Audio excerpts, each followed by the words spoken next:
হাওড়া তামিলনাড়ুর মাদুরাই থেকে মাল বোঝাই করে দুটি ট্রাক কলকাতার উদ্দেশ্যে রওনা দেয়। সেই সময় পথে দুই ট্রাক চালকের মধ্যে বচসা হয়।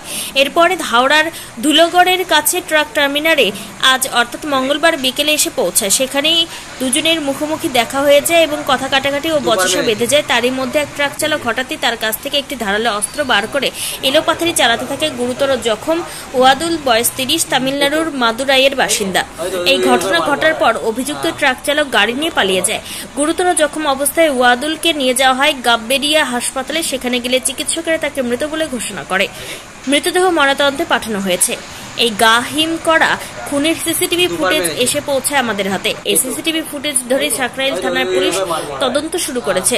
প্রাথমিকভাবে জানা গেছে গাড়ি এবং গাড়ির নম্বর পাওয়া গেছে। সেই নম্বর ধরে আগামীকাল তামিলনাড়ুর উদ্দেশ্যে রওনা দেবেন হাওড়া সিটি পুলিশের একটি দল অভিযুক্ত ট্রাক ড্রাইভারকে গ্রেপ্তার করার জন্য।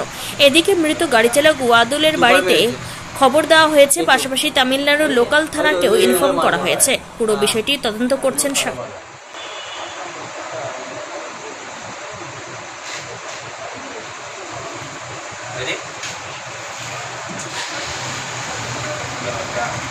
দুবার মেরেছে।